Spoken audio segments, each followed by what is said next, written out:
성가대 찬양 감사합니다. 안녕하세요. 김유진 목사입니다. 네, 반갑습니다. 말씀을 들고 선다는 것은 언제나 두렵고 떨리는 마음입니다. 그렇지만 주시는 말씀이 전하는 자나 듣는 자 모두에게 하나님의 위로가 되기를 소망합니다. 학창시절에 누구나 체육 시간에 100m 달리기를 합니다. 저는 그리 빨리 뛰는 편이 아니었습니다. 그래서 운동회 때 이렇게 줄을 서서 달리기 시합을 할 때면 항상 꼴찌를 어떻게 하면 좀 모면해볼까 하고서 출발선에서 항상 한 발짝을 이렇게 남몰래 앞으로 내밀었던 적이 있었습니다. 그럴 때마다 선생님은 뒤로 들어가라고 하셨죠. 왜냐하면 같은 출발선에서 출발을 해야 공정하기 때문입니다. 달리기 시합을 할 때는 모두가 똑같은 출발선에 서 있어야 합니다. 똑같은 곳에서 출발을 해야 공정하게 누가 잘 달렸는지를 알 수 있기 때문입니다. 조금이라도 먼저 출발한다든지 조금이라도 앞에서 출발하게 되면 부정 출발입니다. 수영 시합도 마찬가지지요. 출발 신호가 떨어지기 전에 물에 먼저 뛰어드는 것은 부정 출발입니다. 그것을 밝혀내기 위해서 심판관들이 있습니다. 세상에 건강한 법칙이라고 하는 것은 바로 공정한 출발인 것 같습니다. 같은 출발선에 서 있어야 한다고 하는 것입니다. 저는 저희 집에서 아이들과 가끔씩 비디오 게임을 이렇게 합니다. 아이들이 아직 어려서요. 둘이서 하는 게임인데 형제이다 보니까 아빠와 게임을 하려면 번갈아 가면서 게임을 해야 합니다. 게임을 하는 동안 많이 나오는 말 중에 하나가 바로 It's not fair. 그건 공평치 않아요. 라고 하는 말입니다. 공정하게 하자고 하는 것이죠. 형이 10분을 게임을 했으니 나도 10분을 해야겠다고 하는 말입니다. 공평치 않게 느껴지면 바로 It's not fair. 이렇게 이야기를 합니다. 그 모습을 보고 있자면 웃음도 나오지만 형제 간에 서로 비교하려고 하는 모습이 숨겨 있다는 것을 볼 수 있습니다. 세상의 법칙은 그렇습니다. 다른 이들과 함께 공정하고 공평하게 출발선에 서는 것이 세상의 건강한 법칙입니다. 아메리칸 드림을 꿈꾸며 미국에 이민을 온 많은 1세대 한인 어른들의 이야기를 들으면 그래도 노력한 만큼 성공할 수 있고 같은 조건에서 경쟁할 수 있기에 미국에서 꿈을 펼칠 수 있었다고 말씀하십니다. 뒷거래도 없고 부정도 없으니 열심히 노력해서 능력껏 뜻을 펼칠 수 있었노라고 말입니다. 물론 그렇지 못한 경우도 여럿 있습니다. 많이 있습니다. 공정한 출발선에 서 있는 것 같지만 문화적, 언어적, 인종적 차이 때문에 출발하기가 어려운 경우가 있기 때문입니다. 또한 이 글라스 실링이라고 하는 유리 천장에 막혀서 그 벽을 뚫고 올라가기가 어렵기도 합니다. 어찌되었건 세상의 건강한 법칙은 공정함입니다. 공정하지 않으면 안 된다고 하는 것입니다. 가정에서도 직장에서도 사업장에서도 학업에 있어서도 공정성이 없다면 안 된다고 하는 것이지요. 요즘은 교회에서도 이러한 공정성에 관한 이야기들을 들을 수 있습니다. 오늘 말씀은 이러한 공정성의 바탕을 둔 세상의 법칙으로 살아가는 사람으로서는 이해하기 어려운 말씀입니다. 오늘의 본문 말씀에는 그 공정한 법칙이 없어 보이기 때문입니다. 어떻게 이른 아침부터 일을 한 사람과 맨 마지막에 1시간만 일을 한 사람이 같은 품삯을 받는단 말입니까? 만약에 사업을 하시는 분이 이런 식으로 직원들에게 급여를 준다면 오래 일한 분들의 사기가 떨어질 것이 아주 자명합니다. 또 원칙이 없다는 말도 들을 것입니다. 사장님이 공정치 않다고 하는 이야기를 들을 것입니다. 그런데 오늘의 말씀을 통해, 즉 불공정해 보이는 이 본문을 통해서 예수님은 하늘나라를 말씀하고 계십니다. 하늘나라의 비유로 오늘 말씀을 해주고 계시기 때문입니다. It is not fair 라고 외칠 수밖에 없는 상황인데 공정하게 보이지 않는 이 상황을 통해서 하늘나라를 보여주고 있는 것이지요. 저는 이 말씀을 묵상할수록 제 마음에 이 말씀을 해석하는 데 있어서 걸림돌이 있다는 것을 알게 되었습니다. 왜냐하면 이 비유가 불편하게 다가왔기 때문입니다.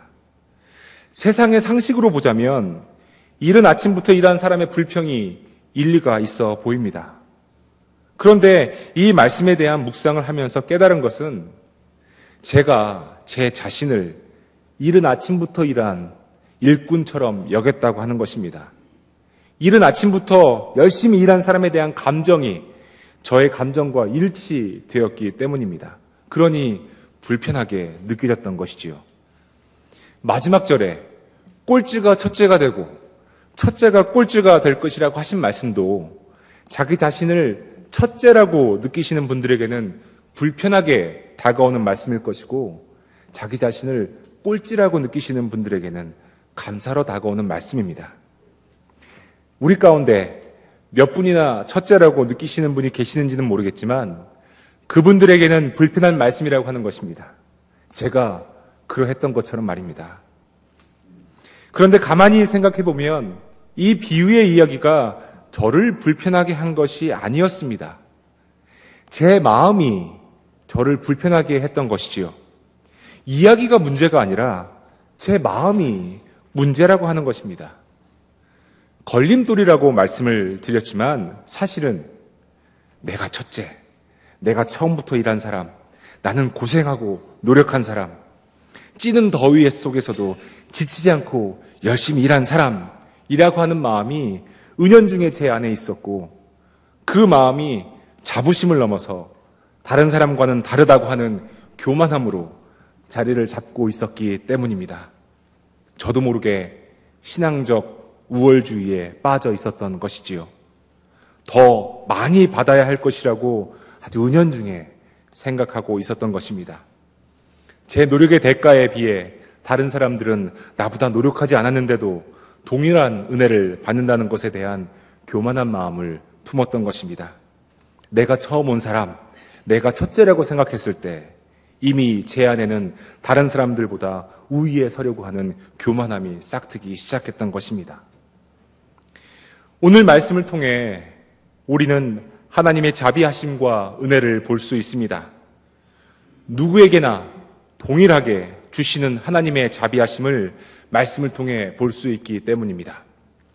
사실 이른 아침부터 일한 일꾼에게 포도원 주인이 약속과 달리 적은 임금을 준 것이 결코 아니었습니다. 약속한 만큼의 한 데나리온 품삯을 주었던 것이지요. 1시간밖에 일을 못한 사람에게도 같은 품삯을 준 것은 포도원 주인의 자비하심을 보여주고 있는 것입니다. 포도원 주인의 입장에서 보면 공평하게 준 것입니다. 일의 양에 따라서 품삯을 변경한 것이 아니라 같은 일을 하고 있는 사람에게 공평하게 준 것입니다. 그런데 더 많이 받아야겠다고 생각했던 사람에게는 공평치 못했습니다. 그가 공평하게 생각하지 못했던 이유는 포도원 주인의 자비가 어떠한 것인지에 대해서 몰랐기 때문입니다. 은혜의 특성이 무엇인지 몰라서 그렇습니다. 무엇이 은혜이고 은혜가 무엇인지를 체험해보지 못했기 때문에 그렇습니다. 사도 바울은 하나님의 은혜와 우리의 죄에 대해 로마서 5장 20절에 이렇게 말하고 있습니다.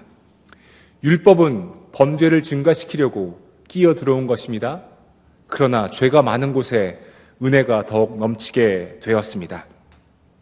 이 말씀을 잘못 해석하게 되면 율법이 없어지면 범죄도 줄어들고 또 은혜를 더 많이 받기 위해서는 죄를 일부러 지어야 하고 죄 가운데 살아야 하는 것으로 이해할 수 있습니다.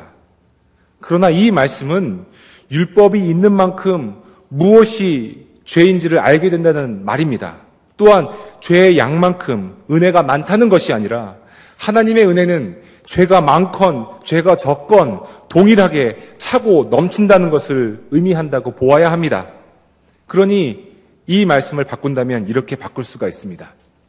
율법은 죄를 드러나게 해서 무엇이 죄인지 보여줍니다. 그러나 죄가 얼마나 많든 하나님의 은혜는 모두에게 동일하게 차고 넘칩니다. 하나님의 은혜가 누구에게는 부족하고 누구에게는 차고 넘치는 은혜가 아니라는 것입니다. 죄의 깊이가 어떠하든 하나님의 은혜는 모든 허물을 덮고 모든 죄를 용서할 수 있는 엄청난 은혜입니다. 태양볕 밑에서 하루 종일 고생한 사람에게도 넘치는 은혜이며 1시간을 일한 사람에게도 넘치는 은혜입니다. 하나님의 은혜는 교회에 오래 다닌 분들에게나 오늘 처음 나오신 분들에게나 동일합니다.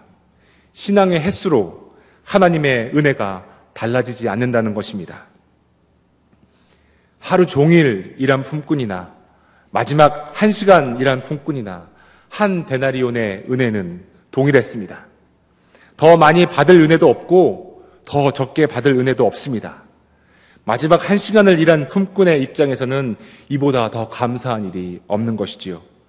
은혜가 더한 것으로 느껴지기 때문입니다. 예수님 당시에 그 일용직 노동자들은, 즉 포도원에 와서 하루 품삯을 받으며 일한 사람들, 이런 사람들은 누구에게 속해 있는 종이 아니었기 때문에 자유로움은 있었지만 제도화된 임금, 즉 주인으로부터 받을 수 있는 고정적인 임금 체계가 없었던 분들입니다. 그래서 그들은 하루하루 근근히 먹고 살아야 했으며 일을 하지 못한 날은 먹을 것이 없는 날이었다고 합니다. 오후 5시까지 일이 없었다고 하는 것은 말씀에도 나와 있지만 그들이 게을러서라기보다 일꾼으로서 다른 사람들에게 선택되지 않았다는 것을 의미하는 것으로 보아야 합니다. 일이 없으니 빈둥거렸던 거죠. 5시까지 일이 없었던 사람들은 몸이 성치 않거나 일을 하기에 적합하지 않은 사람들이어서 끝까지 일을 시키는 사람들에게 뽑히지 못했습니다. 그러나 한 가정의 가장으로서 일이 필요했던 사람들이었습니다. 1시간이라도 일을 하기 위해 자신을 일꾼으로 불러줄 사람을 기다리고 있었습니다. 그때 포도원 주인이 자신을 부릅니다. 1시간이라도 좋으니 포도원에 가서 일하자고 말입니다. 1시간 일을 한 후에 주인이 1시간의 품삯이 아니라 하루의 품삯을 주었습니다. 은혜입니다. 감사입니다. 오늘 저녁에도 자식들을 먹일 수 있습니다. 그래서 그는 포도원 주인에게 감사의 마음이 가득합니다. 사랑하는 성도 여러분, 어찌 보면 우리는 은혜가 안 되는 세상에서 살고 있는 것 같습니다. 하나님의 은혜를 받았다고 여기지만 하나님의 은혜가 묻히는 세상이라는 것입니다. 하나님의 은혜가 자칫 나의 노력, 나의 헌신, 나의 희생으로 묻힐 수 있기 때문입니다. 내가 받은 은혜를 내가 이룬 것, 내가 성취한 것, 내가 당연히 받아야 할 것으로 여긴다면 은혜는 더 이상 은혜가 아니지요. 성취한 획득물일 뿐입니다. 오늘 말씀을 통해 볼 수 있는 한 가지는 이런 것 같습니다. 내가 가진 것을, 내가 지금 누리고 있는 것을, 내가 소유하고 있는 것을 자랑하는 사람은 모든 것이 자신의 노력의 대가라고 여기는 사람입니다. 부와 명예와 권력과 사회적 지위와 이룬 업적과 그리고 자식들에 대한 자랑은 이 모든 것이 자신의 노력과 헌신과 희생으로 얻어진 대가라고 여기는 것입니다. 그래서 자랑할 만하다고 생각합니다. 이만큼 이루었다고, 이만큼 노력했다고 말할 수 있는 것이지요. 이것이 세상의 법칙입니다. 노력한 만큼 대가가 있다는 것은 세상의 법칙입니다. 세상에서는 그것이 맞습니다. 그런데 그 세상의 법칙, 내가 노력해서 획득했다라고 하는 그 세상의 법칙이 은혜의 법칙을 뒤흔들어 놓습니다. 그러니 내 삶에 은혜로 인한 감사가 넘치는 것이 아니라 내가 이룬 업적이라고 생각하시는 분들에게는 자랑이 넘칩니다. 그러나 오늘 본문 말씀, 하늘의 법칙, 하늘나라의 법칙을 보면 다릅니다. 즉, 나의 노력이 아니라 하나님의 선택이며 하나님의 선물이라고 하는 것입니다. 모든 것이 하나님의 은혜라고 하는 것입니다. 내가 가진 것은 내가 이룬 것이 아니라 하나님께서 주셨다는 것을 인정하는 것입니다. 이렇게 하나님의 은혜를 인정하는 사람은 내가 가진 것을 자랑하지 못합니다. 왜냐하면 내가 한 것이 아니라, 내가 나의 노력으로 얻은 것이 아니라 하나님께서 주신 은혜이기 때문입니다. 그래서 결국 자랑할 것은 하나님밖에 없습니다. 하나님만이 나의 자랑이라는 것입니다. 그런 사람들의 특징은 무엇입니까? 겸손함 아닙니까?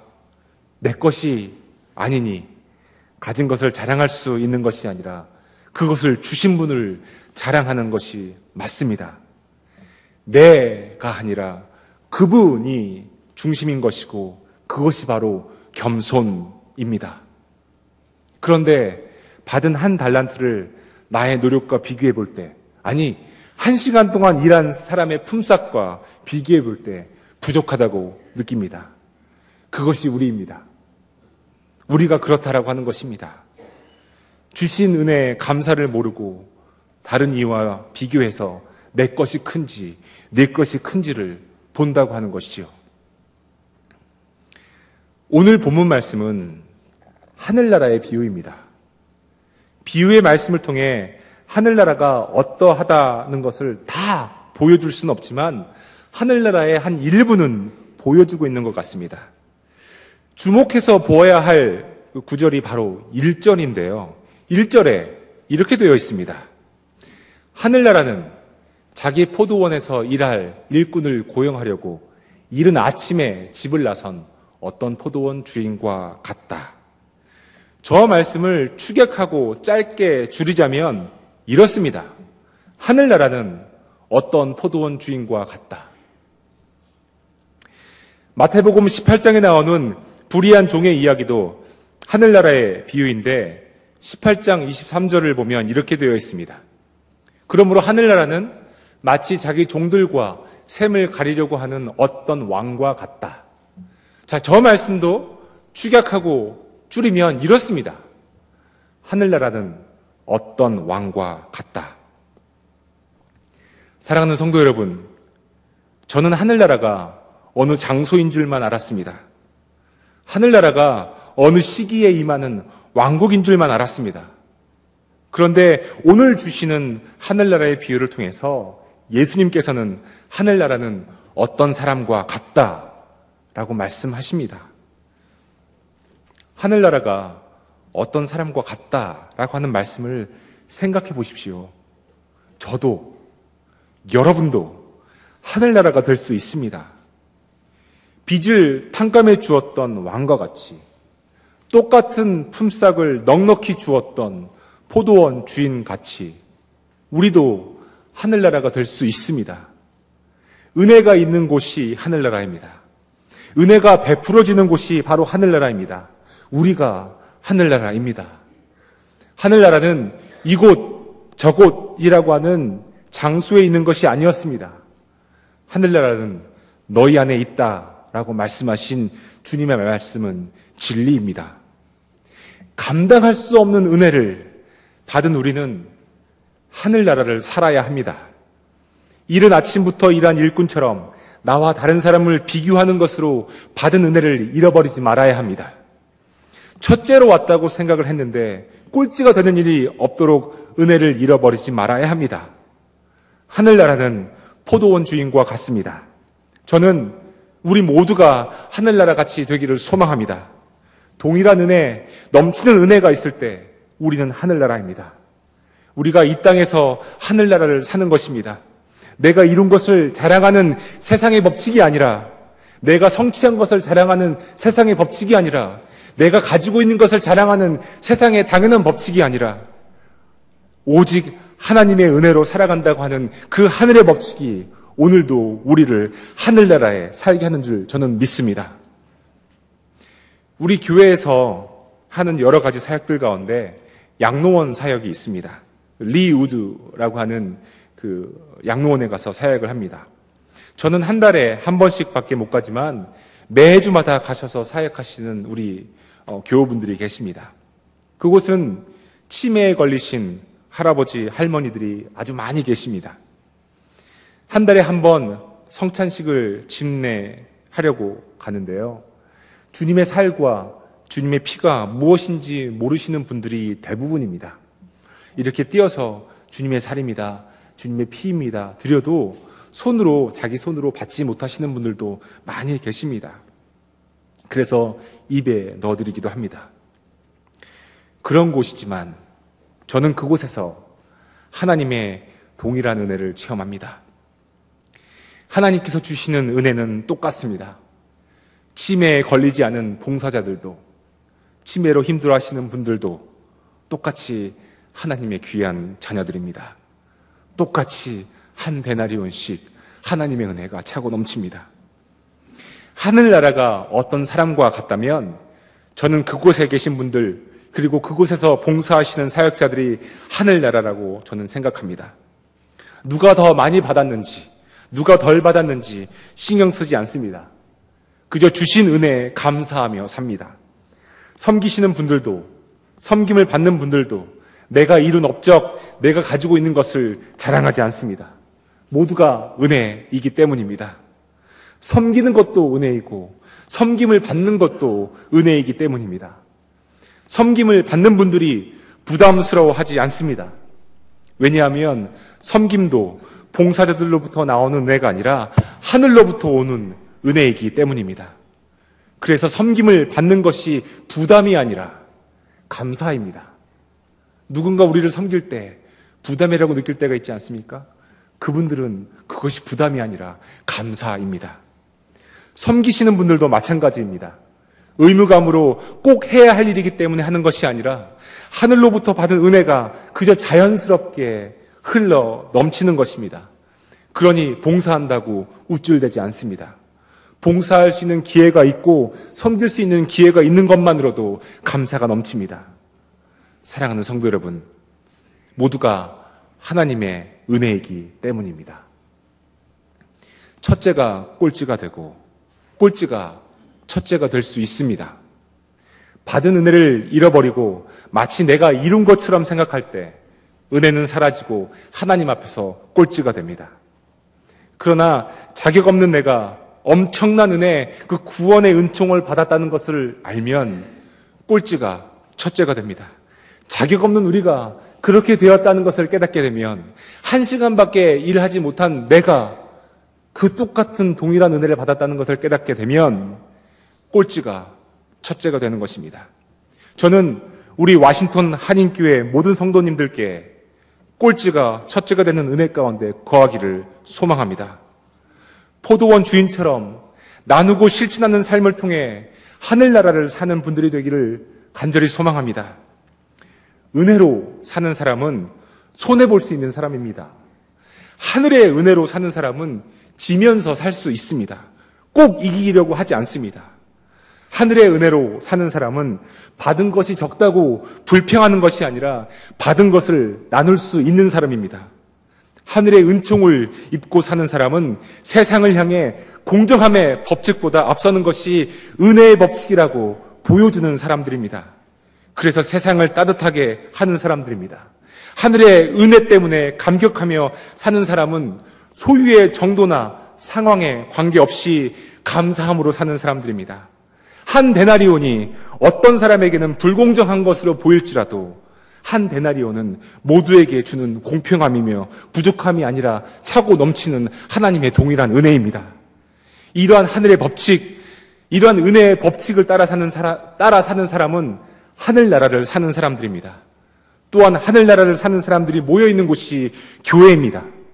저는 우리 교회가 그런 교회임을 믿음으로 선포합니다. 아니, 우리 교회뿐만이 아니라 모든 그리스도를 믿는 공교회들이 하늘나라를 사는 사람들로 차고 넘치게 되기를 소망합니다. 겸손하고 낮아져서 내 목소리가 들리는 것이 아니라 하늘의 목소리가 들리는 공동체가 되기를 더욱 소망합니다.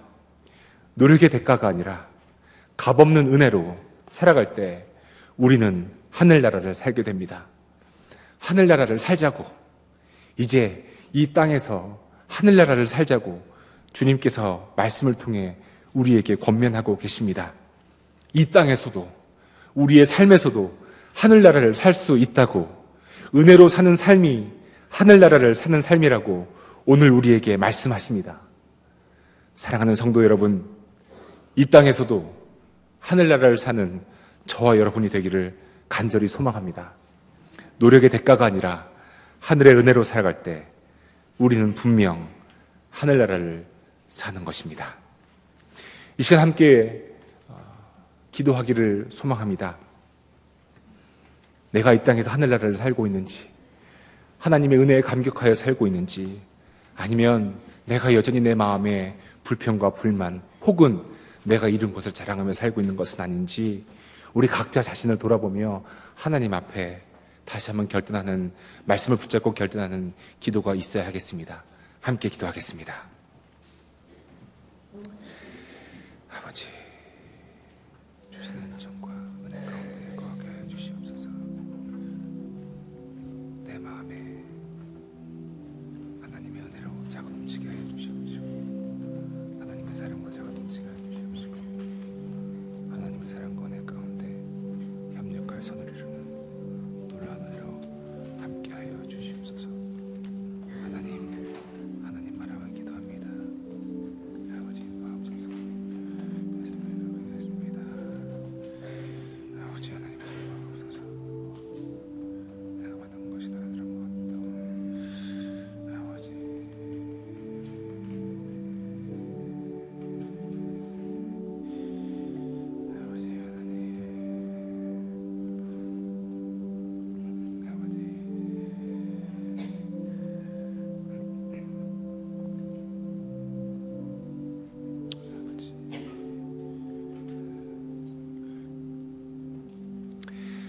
주님, 내가 받은 것이 다른 사람과 같다고 불평했었습니다.